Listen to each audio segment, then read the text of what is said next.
Chers amis, nous sommes très heureux d'être en compagnie de ce grand monsieur, Chef Moha, mondialement connu, un grand personnage, une grande figure de la gastronomie, pas seulement marocaine, pas seulement africaine, pas seulement arabe, mais internationale. Il a voyagé un peu partout dans le monde, c'est l'un des plus grands ambassadeurs et de l'art culinaire et surtout de la culture marocaine. Nous sommes heureux d'être avec vous aujourd'hui, ici à Dar Moha, dans ce magnifique écrin qui est votre lieu de travail et qui est devenu aujourd'hui une institution. Alors je commence par la question la plus simple. D'abord, qui est Chef Moha? Alors, vous avez donné une telle belle présentation que je ne saurais pas quoi dire à mon sujet. Vous avez dit beaucoup de choses. En tout cas, je suis très flatté de vos compliments. Mais en tout cas, qui Moha? Moha, c'est moi. Pour commencer, c'est moi. Je n'aime pas dire c'est moi, mais Moha, c'est Mohamed. Je m'appelle Fedal, j'ai 53 ans et père de 4 enfants. Et je suis un homme heureux et ma passion, c'est la cuisine. Vous savez, un bon cuisinier ou un bon peintre ou un bon artiste, c'est pas celui qui fait bien les choses. C'est celui qui donne tout son cœur, toute son âme dans ce qu'il fait pour l'offrir. Et c'est important, la générosité. Comme les grands monsieur, ils doivent être généreux. Si on est un grand monsieur, on est généreux. Et on doit être généreux dans notre travail. C'est-à-dire, moi, j'aime travailler quand mes ingrédients et donner le meilleur de moi-même pour faire plaisir aux autres. C'est-à-dire séduire les autres. Séduire celui qui va déguster et dire « Waouh, c'est bon !» Et ça, c'est ma passion. Et entendre le mot « bon », c'est ma devise en tout cas. C'est mon rêve. Rayon de soleil. Exactement. Je vais vous dire une chose. J'ai jamais, tout le monde, tous les grands chefs disent que « Ah, moi, c'était ma grand-mère, que j'étais à côté d'elle. » Moi, c'est fou. C'est fou. C'est fou. Le début, c'est que, vous savez, moi, je suis à Marrakech. Moi, quand j'étais enfant, j'allais à Jemaa el-Fna, j'allais avec ma famille et tout. On passait à côté de l'hôtel La Mamounia. Et puis, parfois, quand vous vous rendez compte, quand il y avait l'homme qui est bien habillé à l'extérieur, très enfant, habillé avec un chapeau, le portier, je vous parle du portier. Et tu vois l'hôtel, tout est propre, toutes les plantes bien taillées. Et moi, je me disais toujours, j'aimerais bien être à l'intérieur. Parce que c'est propre, c'est beau, c'est chic. Et moi, depuis mon jeune enfant, mon jeune âge, je me disais, j'aimerais faire partie de cet endroit. Je suis rentré en 98.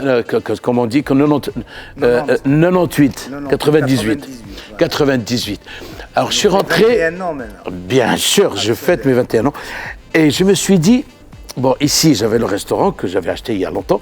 J'ai dit, qu'est-ce que je vais faire? Je vais faire un restaurant international. Mais moi, je m'appelle Moha.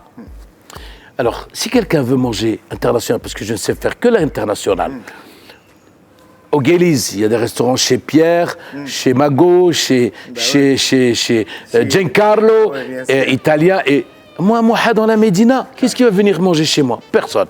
J'ai dit, il faudrait bien réfléchir. Je dis, je vais faire marocain. Et marocain, mais moi, j'y connais rien dans la cuisine marocaine. Je connais... Parce que votre formation, elle est internationale. Elle est internationale, qui n'a rien à voir avec...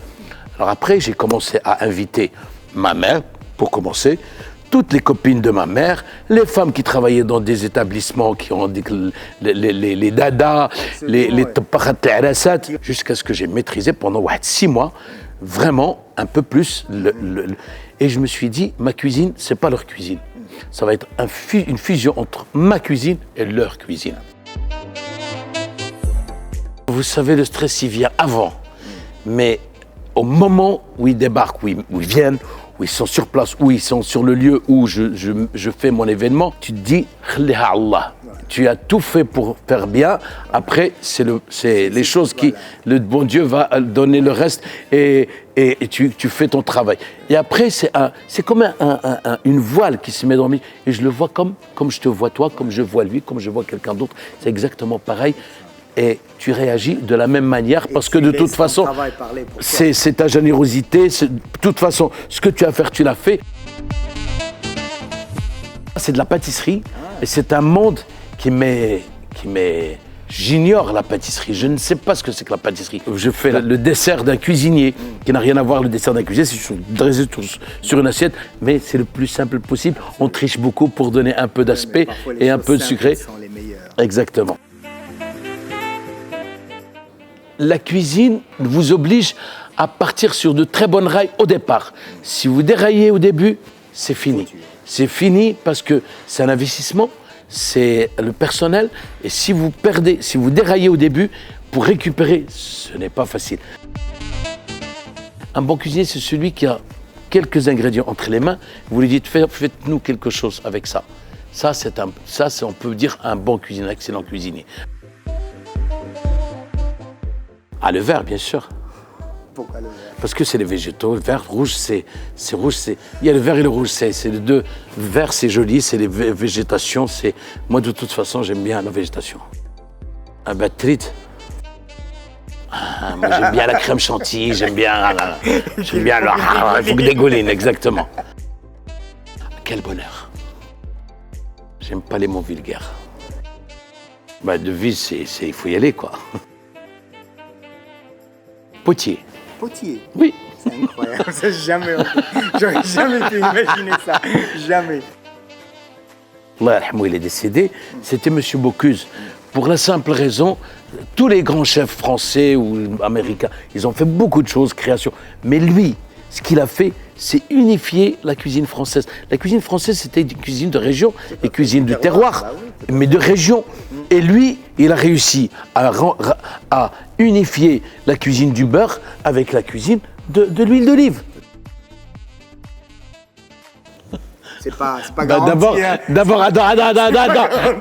D'abord, il faut que j'arrive au paradis et après, quand il va me poser la question, je lui dirai ce que je pense.